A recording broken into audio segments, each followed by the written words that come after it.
नमस्कार दोस्तों, स्वागत है आपका एक और सच्ची क्राइम स्टोरी सीरीज में। मैं हूं आपका होस्ट उत्तम कुमार सिंह और आप सुन रहे हैं क्राइम की कहानी, वो भी मेरी जुबानी। तो चलिए बिना देर किए बढ़ते हैं आज की कहानी की ओर। आगरा जिले के एक छोटे से गांव नगला लालजीत की सुबह हमेशा की तरह साधारण होती थी। खेतों के ऊपर तैरती हल्की धुंध, दूर कहीं बैलों की घंटियों की आवाज और कच्चे रास्तों पर चलते लोगों के कदम। सब कुछ इतना सामान्य कि कोई सोच भी नहीं सकता था कि यही गांव कुछ समय बाद एक ऐसी घटना का गवाह बनेगा जो इंसानियत को शर्मसार कर देगी। इस गांव की आबादी मुश्किल से 500 थी। छोटा सा दायरा, लेकिन रिश्तों का जाल इतना गहरा कि हर कोई हर किसी को जानता था। यहां कुशवाहा समाज के लोग ज्यादा थे, जबकि ठाकुरों के महज 4 घर। उन्हीं 4 घरों में से एक था हुकुम सिंह का। हुकुम सिंह एक सख्त स्वभाव के व्यक्ति माने जाते थे। उनका परिवार बड़ा था, पत्नी शांति, 5 बेटे और एक बेटी। घर में अनुशासन का माहौल था, जहां हर बात समाज और परंपरा की कसौटी पर तौली जाती थी। उनका सबसे छोटा बेटा था नरेश, एक ऐसा लड़का जो इस गांव की सीमाओं से थोड़ा बाहर की दुनिया देख चुका था। वो एक मोबाइल कंपनी में सेल्समैन था, शहर आता जाता था और शायद इसी वजह से उसके सोचने का तरीका भी गांव के बाकी लड़कों से अलग था। दूसरी ओर उसी गांव में रहता था गिरिराज कुशवाहा, एक मेहनतकश आदमी जो शादी ब्याह में खाना बनाने का ठेका लेता था। उसका परिवार भी कम बड़ा नहीं था। पत्नी जलदेवी, 3 बेटियां सीमा, रोशनी और भारती और 2 बेटे देवेश और योगेश। सीमा और रोशनी की शादियां हो चुकी थी। अब घर में तीसरी बेटी भारती थी, जिसकी उम्र और समाज दोनों ये तय कर चुके थे कि अब उसका भी विवाह होना चाहिए। लेकिन भारती वो बाकी लड़कियों जैसी नहीं थी। उसकी पढ़ाई 8वीं के बाद रुक गई थी। न उसकी इच्छा थी, न उसके पिता की, लेकिन एक पढ़ाई ऐसी थी जो वो चुपचाप, बिना किसी किताब के, बिना किसी स्कूल के सीख रही थी। वह पढ़ाई थी, इश्क की। ये सब कैसे शुरू हुआ, इसका कोई तय दिन नहीं था। शायद किसी दोपहर जब गांव की गली में नरेश गुजर रहा था और भारती आंगन में खड़ी थी, या शायद किसी शादी में जहां दोनों की नजरें पहली बार टकराई। लेकिन जो भी हुआ वो इतना साधारण था कि किसी ने ध्यान नहीं दिया, सिवाय उनके दिलों के। जब पहली बार उनकी नजरें मिली तो जैसे समय कुछ पल के लिए ठहर गया। दिल की धड़कनें तेज हो गई और आंखों में एक अनजाना सवाल उभर आया, क्या ये वही है? उस एक नजर के बाद सब कुछ धीरे धीरे बदलने लगा। गांव छोटा था, रास्ते वही थे, लोग वही थे, लेकिन अब उन रास्तों पर चलते हुए नरेश और भारती एक दूसरे को ढूंढने लगे थे। समय बदल चुका था। अब प्यार चिट्ठियों से नहीं, मोबाइल से होता था। नरेश का काम ही मोबाइल से जुड़ा था और यही उसकी सबसे बड़ी ताकत बन गया। उसने किसी तरह भारती का नंबर हासिल कर लिया। पहली कॉल शायद बहुत छोटी रही होगी। हेलो हेलो, कौन? मैं, नरेश। उसके बाद कुछ सेकंड की खामोशी, फिर एक हल्की सी सांस, और फिर शुरू हुआ वो सिलसिला जो धीरे धीरे आदत बन गया। अब रोज बातें होने लगी। पहले झिझक, फिर मुस्कान, फिर इंतजार, और फिर वो वक्त आ गया जब बिना बात किए दिन अधूरा लगने लगा। मोबाइल ने सिर्फ बातचीत ही नहीं, मिलने का रास्ता भी आसान कर दिया। कल दोपहर पीछे वाले खेत में आ जाना, शाम को मंदिर के पास। वो हर मुलाकात में एक डर था, लेकिन उससे कहीं ज्यादा था एक अजीब सा सुकून। जब वे मिलते तो दुनिया जैसे गायब हो जाती। नरेश की आंखों में एक आत्मविश्वास था, जैसे वो हर मुश्किल से लड़ सकता है, और भारती की आंखों में भरोसा, जैसे वो उसके साथ हो तो कुछ भी गलत नहीं हो सकता। धीरे धीरे ये रिश्ता सिर्फ मुलाकातों तक सीमित नहीं रहा। उन्होंने साथ जीने और मरने की कस्में खा ली। उनका प्यार सच्चा था, लेकिन समाज उससे भी ज्यादा कठोर। वे अलग अलग जातियों से थे। गांव में ये सिर्फ एक फर्क नहीं था, ये एक दीवार थी जिसे पार करना लगभग असंभव था। कभी कभी भारती डर जाती थी, नरेश, अगर घर वाले नहीं माने तो? नरेश बिना एक पल गवाए जवाब देता, मैं अपने घर वालों को छोड़ सकता हूं, लेकिन तुम्हें नहीं छोड़ सकता। उसके शब्दों में इतना विश्वास होता कि भारती हर डर भूल जाती। लेकिन सच ये था कि नरेश खुद भी जानता था ये रास्ता आसान नहीं है। हर छुपी हुई चीज एक दिन सामने आ ही जाती है। और वह दिन भी आ गया। एक दोपहर भारती अपने कमरे में बैठी फोन पर बात कर रही थी। उसकी आवाज धीमी थी, लेकिन भावनाएं छिप नहीं पा रही थी। उसी समय दरवाजे पर खड़ा था गिरिराज। उसने कुछ शब्द सुने और उसके चेहरे का रंग बदल गया। किससे बात कर रही है? उसकी आवाज में शक था। भारती घबरा गई। जवाब देने की कोशिश ही कर रही थी कि गिरिराज ने झटके से उसका मोबाइल छीन लिया। स्क्रीन पर जो दिखा वह उसके लिए किसी सदमे से कम नहीं था। नरेश की फोटो। उसने सिर पकड़ लिया। ये क्या है? उसकी आवाज अब गुस्से में बदल चुकी थी। भारती ने खुद को संभालने की कोशिश की। पापा, मैं तो अपनी सहेली से बात कर रही थी। कभी कभी नेटवर्क गड़बड़ हो जाता है।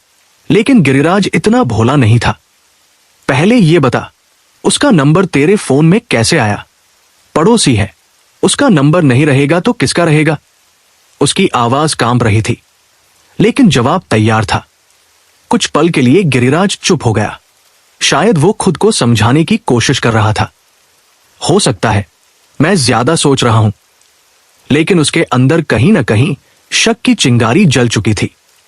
उस दिन शाम को ही भारती नरेश से मिली। उसकी आंखों में डर साफ दिख रहा था। आज तो बच गई, लेकिन कब तक? नरेश ने गंभीर होकर कहा, पहले घर वालों से बात करेंगे। नहीं माने तो मैं तुम्हें लेकर कहीं दूर चला जाऊंगा। यह सुनकर भारती के चेहरे पर हल्की सी मुस्कान आई। वह तैयार थी हर चीज के लिए। लेकिन किस्मत अब उनके खिलाफ चाल चलने वाली थी। कुछ दिन बाद वही हुआ जिसका डर था। गिरिराज ने अपनी आंखों से भारती और नरेश को साथ देख लिया। अब कोई शक नहीं रहा, इसने मुझसे झूठ बोला था। उसका गुस्सा अब नियंत्रण से बाहर था। उसने घर आकर पत्नी से कहा, इस पर नजर रखो, इसका बाहर निकलना बंद कर दो, नहीं तो ये हमारी इज्जत मिट्टी में मिला देगी। उस दिन के बाद भारती की दुनिया बदल गई। घर के दरवाजे उसके लिए बंद हो गए। उसकी हर हरकत पर नजर रखी जाने लगी। मोबाइल छीन लिया गया, बाहर जाना बंद, और हर वक्त एक ही डर, अगर पकड़ी गई तो। लेकिन दिल, वो अब भी आजाद था। और उस दिल में सिर्फ एक ही नाम था, नरेश। गिरिराज ने मामला अपने बड़े दामाद शैलेंद्र तक पहुंचाया। शैलेंद्र ने सलाह दी, नरेश के पिता से बात करो। गिरिराज हुकुम सिंह के पास गया। हुकुम सिंह ने बात सुनी और नरेश को बुलाया। तुम्हारा दिमाग ठीक है? हुकुम सिंह गरजे। लेकिन इस बार नरेश झुका नहीं। मैं भारती से प्यार करता हूं और उसी से शादी करूंगा। यह सुनते ही जैसे घर की नींव हिल गई। यह कभी नहीं हो सकता। हुकुम सिंह ने साफ कह दिया, जाति अलग है, गांव छोटा है और हम 4 ही घर हैं। अगर कुछ किया तो पूरा परिवार भुगतेगा। हुकुम सिंह के शब्दों की गूंज अभी भी नरेश के कानों में तैर रही थी। आंगन में खड़े उस पल में जब पिता ने साफ साफ मना कर दिया था, तब पहली बार नरेश को यह एहसास हुआ कि उसका रास्ता कितना कठिन है। लेकिन प्यार, वो किसी तर्क को नहीं मानता। उस रात नरेश देर तक छत पर बैठा रहा। आसमान में टिमटिमाते तारे जैसे उससे सवाल कर रहे थे, क्या तुम सच में ये सब छोड़ दोगे? और हर सवाल के जवाब में उसके दिल से एक ही आवाज आती, नहीं, भारती के बिना नहीं। गिरिराज के घर का माहौल भी बदल चुका था। जहां पहले हंसी ठिठोली होती थी, अब वहां सन्नाटा पसरा रहता था। जलदेवी की आंखों में चिंता साफ दिखती थी और गिरिराज के चेहरे पर गुस्से की परत जम चुकी थी। भारती अब घर के एक कोने तक सिमट गई थी। उसके लिए हर दिन एक जैसा था। 4 दीवारें, नजरों के पहरे और दिल में उठता तूफान। कभी कभी वो खिड़की के पास खड़ी होकर बाहर झांकती, जहां वही रास्ता दिखता जिस पर कभी वह नरेश से मिलने जाया करती थी। उसकी आंखें भर आती, क्या अब सब खत्म हो गया? लेकिन अगले ही पल उसे नरेश की आवाज याद आती, मैं तुम्हें कभी नहीं छोड़ूंगा। और वो खुद को संभाल लेती। नरेश ने हार नहीं मानी। उसने किसी के जरिए गिरिराज तक संदेश भिजवाया, मैं भारती से प्यार करता हूं और उससे शादी करना चाहता हूं।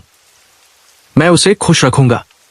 ये संदेश जैसे आग में घी डालने जैसा था।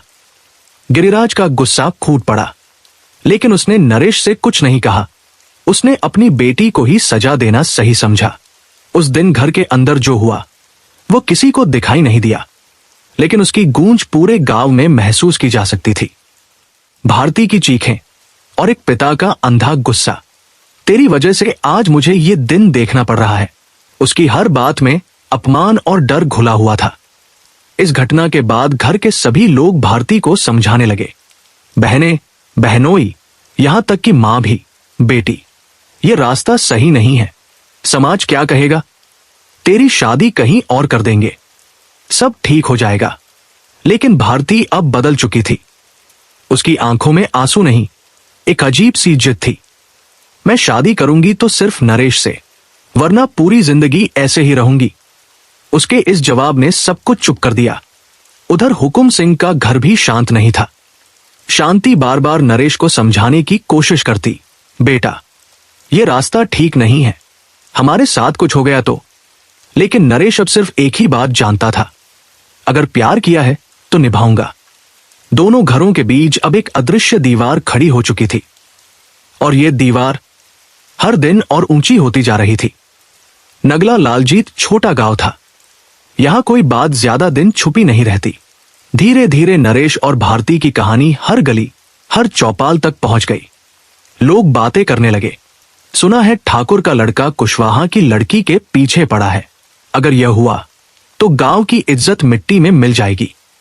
ये फुसफुसाहटें अब दबाव में बदल रही थी।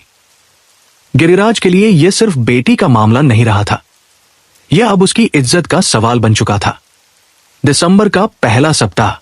गांव के बीचों बीच एक पंचायत बुलाई गई। खुला आंगन, चारों तरफ बैठे लोग। बीच में खड़े थे नरेश और भारती। उनके सामने पूरा समाज था। हर नजर जैसे उन्हें दोषी ठहरा रही थी। एक बुजुर्ग ने कहा, तुम दोनों जो कर रहे हो वो गलत है, इससे गांव की बदनामी होगी। दूसरे ने जोड़ा, आने वाली पीढ़ी पर भी इसका असर पड़ेगा। हर तरफ से एक ही आवाज, ये शादी नहीं हो सकती। इतने दबाव के बावजूद नरेश और भारती नहीं झुके। नरेश ने शांत लेकिन मजबूत आवाज में कहा, हम नए जमाने के लोग हैं, हम अपनी खुशी देखते हैं, परंपरा नहीं। ये सुनते ही माहौल गर्म हो गया। चुप रहो, एक बुजुर्ग गरजे। लेकिन इस बार भारती भी पीछे नहीं हटी। अगर आप लोग हमारी शादी नहीं होने देंगे तो हमें हमारे हाल पर छोड़ दीजिए। हम एक दूसरे की यादों के सहारे जी लेंगे। उसकी आवाज कांप रही थी, लेकिन शब्दों में अडिग विश्वास था। यह सुनकर कुशवाहा समाज भड़क उठा। बेटी को ऐसे कैसे अविवाहित रखा जा सकता है? लेकिन भारती ने साफ कह दिया, मैं किसी और से शादी नहीं करूंगी। अब यह सिर्फ एक लड़की की जिद नहीं थी, यह समाज के नियमों को खुली चुनौती थी। पंचायत ने अंत में फैसला सुनाया, इन दोनों को कुछ समय के लिए गांव से बाहर रिश्तेदारों के यहां भेज दिया जाए। उन्हें अलग करना ही एकमात्र उपाय माना गया। हुकुम सिंह और अन्य ठाकुरों को लगा कि समय के साथ सब ठीक हो जाएगा। लेकिन गिरिराज, वो कुछ और सोच रहा था। उसके चेहरे पर एक अजीब सी कठोरता थी। उसने पंचायत के बीच खड़े होकर कहा, अगर ऐसा कुछ हुआ तो मैं दोनों को काट कर रख दूंगा। उसके शब्दों में सिर्फ गुस्सा नहीं था, एक खतरनाक इरादा छिपा था। उस वक्त वहां मौजूद लोगों ने इसे सिर्फ गुस्से में कही गई बात समझा। किसी ने नहीं सोचा कि यह एक भविष्य की घोषणा थी। अगर उस दिन किसी ने उसकी आंखों में झांक कर देखा होता तो शायद उन्हें वो अंधेरा दिख जाता जो धीरे धीरे एक भयानक रूप लेने वाला था। पंचायत के बाद अब कुछ भी छुपा नहीं था। नरेश और भारती, जो पहले चोरी छिपे मिलते थे, अब खुलेआम मिलने लगे। उन्हें अब डर नहीं था, क्योंकि छुपाने के लिए कुछ बचा ही नहीं था। लेकिन यह खुलापन उनके लिए और खतरनाक साबित होने वाला था। शांति को अब अपने बेटे की जान का डर सताने लगा। वो हर पल यही सोचती, अगर किसी ने कुछ कर दिया तो। आखिरकार उसने एक फैसला लिया। उसने नरेश को अपनी बेटी के पास दिल्ली भेज दिया। कुछ दिन दूर रहो, सब ठीक हो जाएगा। नरेश चला तो गया, लेकिन उसका दिल यहीं इस गांव में भारती के पास रह गया। गिरिराज के अंदर जो अपमान और गुस्सा जमा हो चुका था वो अब शांत नहीं रह सकता था। उसे लग रहा था मेरी मूंछें नीची हो गई हैं और गांव में मूंछें सिर्फ बाल नहीं होती, वो इज्जत होती है। उन्हें वापस ऊंचा करने के लिए उसे कुछ करना ही था। उसने अपनी जाति के कुछ लोगों से बात की। उनकी सलाह सीधी और खौफनाक थी। बेटी को खत्म कर दो, सारा झंझट खत्म हो जाएगा। यह सुनकर कुछ पल के लिए सन्नाटा छा गया।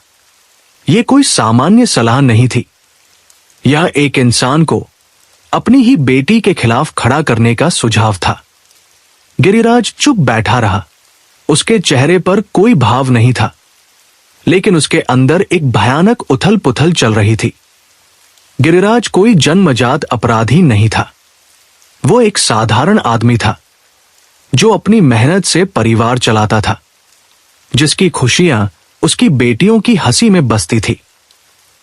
लेकिन अब वही बेटी उसके लिए बोझ बन चुकी थी। उसके दिमाग में बार बार वही दृश्य घूम रहा था। पंचायत का, लोगों की नजरें, उनकी फुसफुसाहटें। गिरिराज अपनी बेटी को संभाल नहीं पाया। उसकी लड़की ने पूरे समाज की नाक कटवा दी। ये शब्द जैसे उसके आत्मसम्मान को अंदर से काट रहे थे। धीरे धीरे उसके अंदर का पिता पीछे हटने लगा और उसकी जगह लेने लगी एक घायल पुरुष की अहंकार भरी मानसिकता।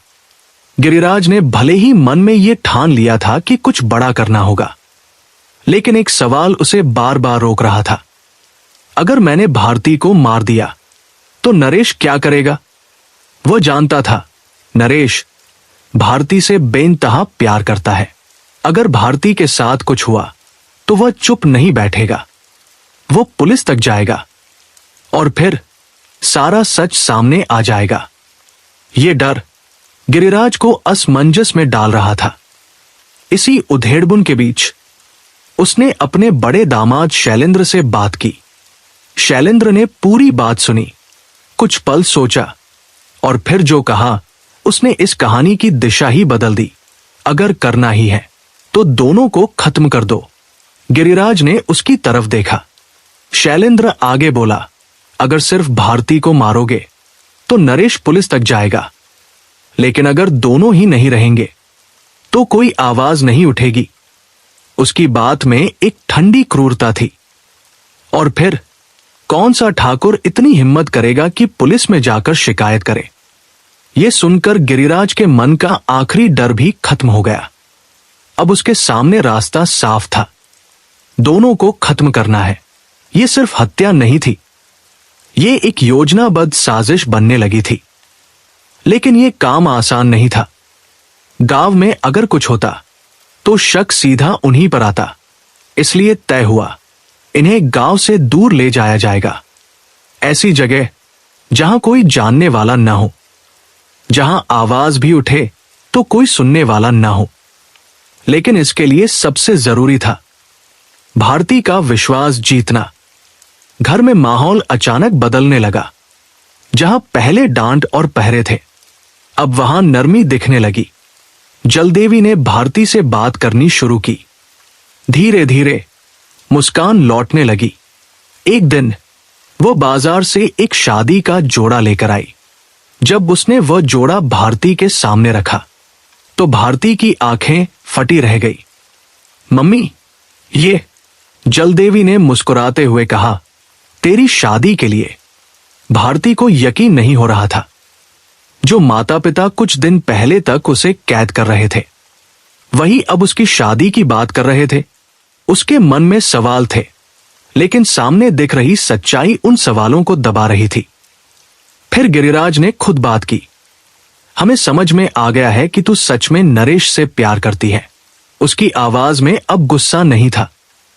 और नरेश भी बुरा लड़का नहीं है। ऊंची जाति का है, मेहनती है, तुझे खुश रखेगा। भारती चुप रही। उसके दिल में अब भी हल्का सा संदेह था, लेकिन सामने अपने पिता को इस तरह बदलते देख वो कमजोर पड़ गई। गिरिराज ने आगे कहा, गांव में यह शादी नहीं हो सकती। लोग नहीं मानेंगे, लेकिन अगर बाहर कहीं मंदिर में शादी हो जाए तो कोई कुछ नहीं कर पाएगा। ये सुनकर भारती की सांसें तेज हो गई। क्या ये सच हो रहा है? क्या उसका सपना पूरा होने वाला है? गिरिराज ने योजना पूरी तरह समझाई। तू ऐसा कर, नरेश को प्रिंस के ढाबे पर बुला ले। वहां से हम उसे लेकर ग्वालियर के किसी मंदिर चलेंगे और वही शादी कर देंगे। नगला लालजीत गांव हाईवे के किनारे बसा था और ग्वालियर का रास्ता भी उसी से जाता था, इसलिए ये योजना बिल्कुल स्वाभाविक लग रही थी। उस रात भारती ने नरेश को फोन किया। उसकी आवाज में खुशी थी, जो शायद उसने पहले कभी महसूस नहीं की थी।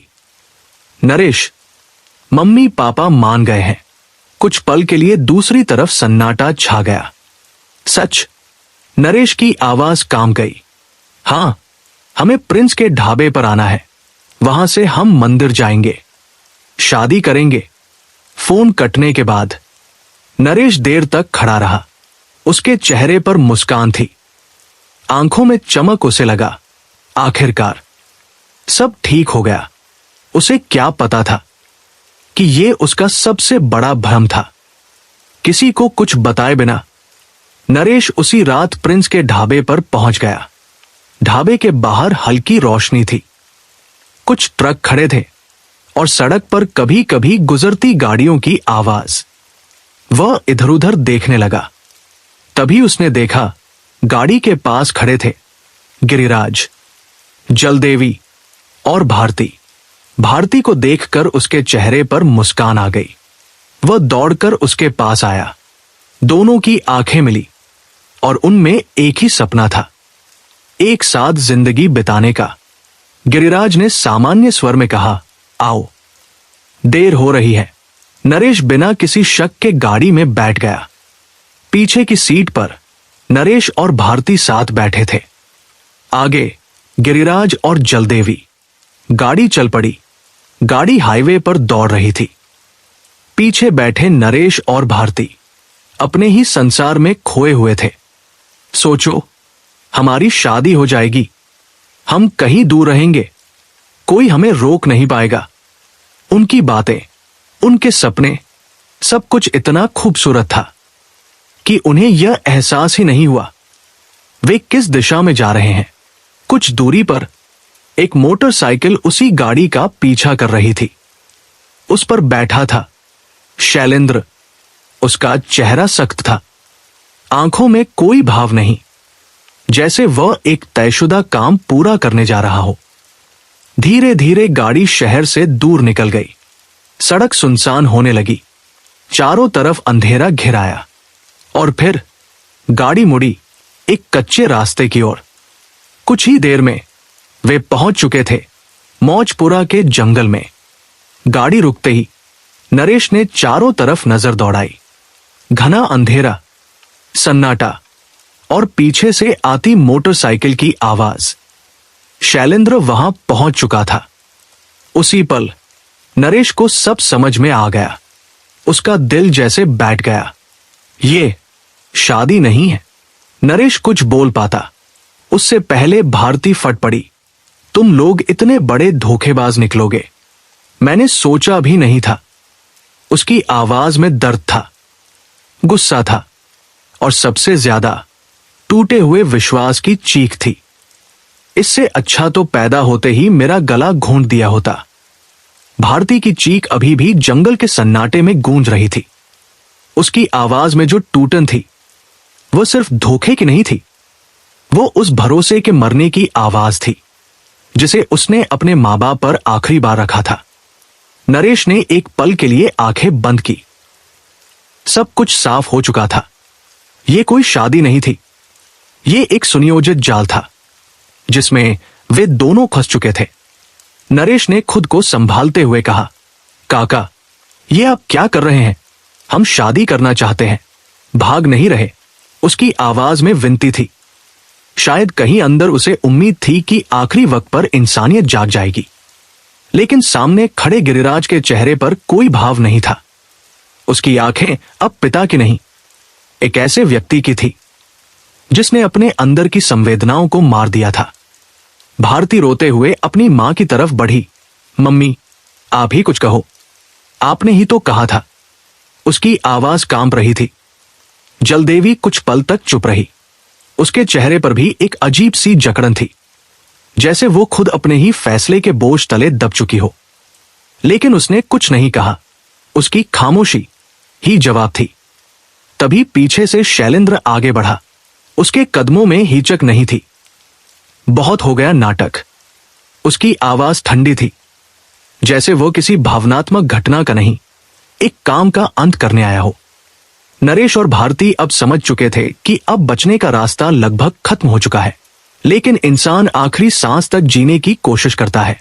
नरेश ने एक झटके से पीछे हटने की कोशिश की। भागो भारती। लेकिन इससे पहले कि वे कुछ कर पाते, चारों तरफ से उन्हें घेर लिया गया। यह सब कुछ सेकंड में खत्म नहीं हुआ। ये एक संघर्ष था, जहां दो लोग अपनी जिंदगी के लिए लड़ रहे थे और सामने खड़े लोग उनकी सांसें छीनने पर उतारू थे। नरेश को पकड़ लिया गया।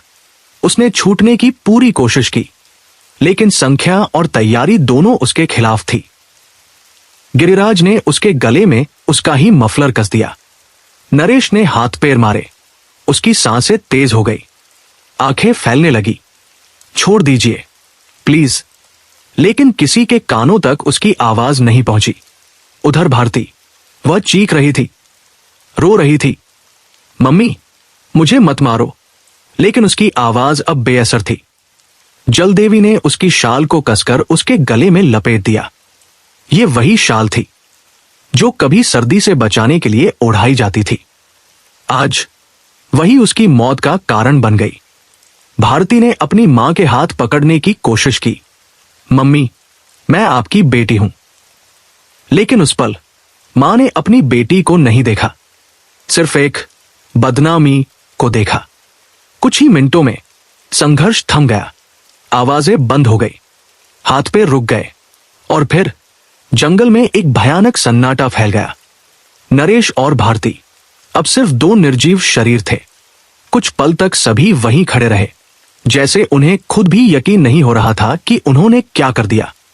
फिर शैलेंद्र ने कहा, चलो जल्दी करो। वे हर निशान मिटाने में लग गए। नरेश की जेब से उसका मोबाइल, पहचान पत्र और बाकी सामान निकाल लिया गया। भारती के पास वैसे भी कुछ नहीं था, जैसे उसकी पहचान पहले ही छीन ली गई हो। दोनों लाशों को वहीं छोड़ दिया गया, जंगल के बीच, जहां कोई गवाह नहीं था। गाड़ी वापस उसी रास्ते से लौटने लगी। इस बार पीछे की सीट खाली थी, जहां कुछ देर पहले दो जिंदगियां बैठी थी। अब वहां सिर्फ सन्नाटा था। गिरिराज और जलदेवी चुप थे।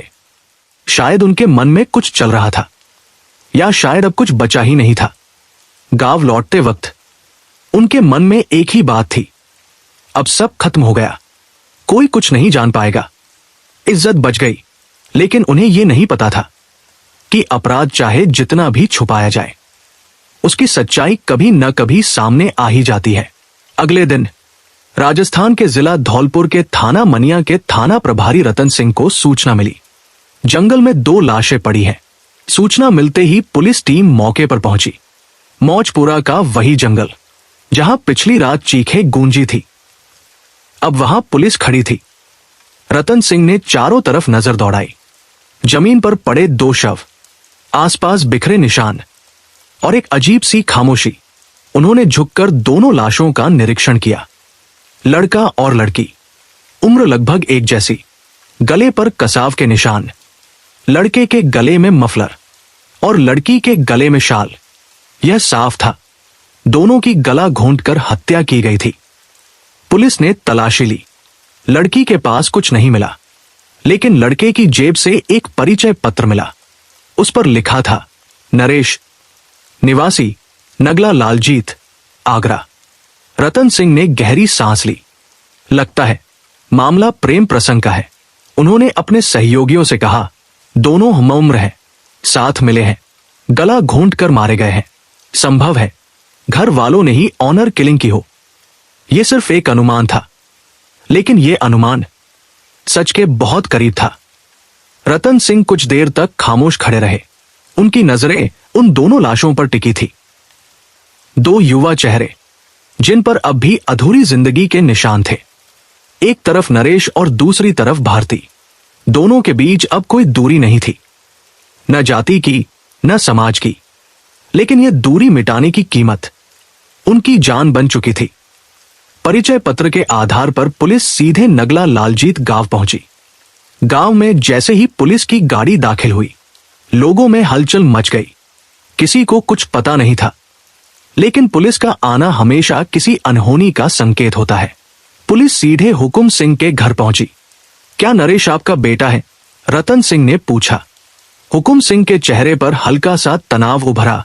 हाँ, लेकिन वह तो दिल्ली गया हुआ है। यह सुनकर रतन सिंह ने एक पल के लिए उनकी आंखों में देखा, फिर धीरे से कहा, हमें एक लाश मिली है, उसके पास ये पहचान पत्र था। जैसे ही ये शब्द हवा में फैले, घर का माहौल जम सा गया। शांति की सांसें तेज हो गई। नहीं, ये नहीं हो सकता। पूछताछ के दौरान गांव वालों से दूसरी लाश के बारे में भी जानकारी मिली। धीरे धीरे नाम सामने आया, भारती, गिरिराज की बेटी।